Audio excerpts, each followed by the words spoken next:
foot elevated bridge, really with a hamstring focus. So in that more anterior tilt, I want to focus on finding those proximal hamstrings, the hamstrings kind of right underneath the butt cheek, because these are going to play a key role in helping us find that stacked body position, or ribs over pelvis. Ultimately, we want to find that stacked position and train and load in that position so that we can build strength, feel our abdominals, and not feel our low back. So for that anterior tilt, oftentimes we need more hamstrings. Think of those as the anchor on the back of the pelvis that help us find more neutral, and our deep abdominals on the front also play a role there too.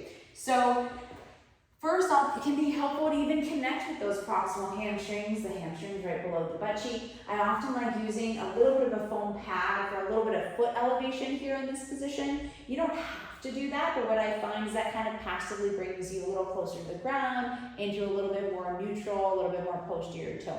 If you remove the foam pad and you're here, sometimes I find I kind of lose connection with the ground. I have that space. So just elevating the feet. Yoga blocks might be a little too high, so I like a foam pad, or you can use textbooks or something right next to each other. And in this position, I'm going to think about feeling rooted through my feet, so all three corners to form that foot tripod, especially that big toe. We want to make sure we have firm connection through the ground.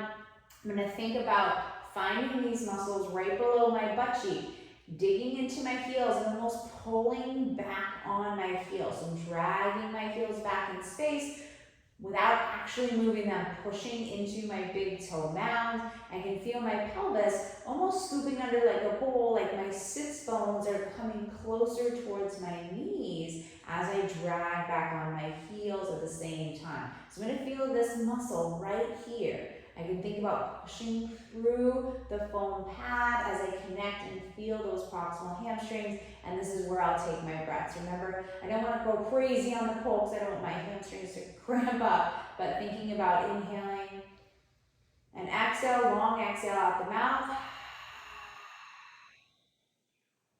So that's just even, we can run through that for about 5 to 10 breaths, just even sensing and feeling and connecting with those hamstrings in an isometric. Now your exercise is that foot elevated bridge.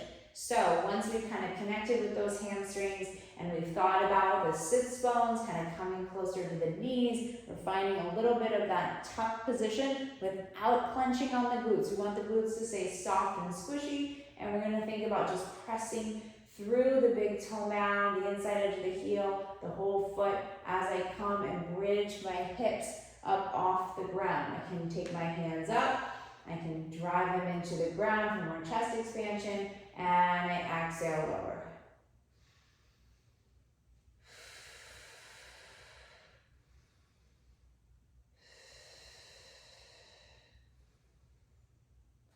So the hamstrings are working hard here as I'm slowly articulating up off the ground, not clenching on the glutes. Should almost feel like an opening on the front of the hip too, because you are kind of presenting the hips forward. Watch so you don't lose that big toe mound.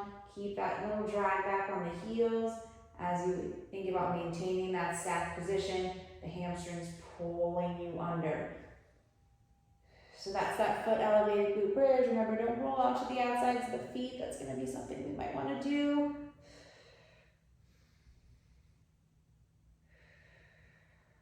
Hamstrings should feel pretty toasty after that.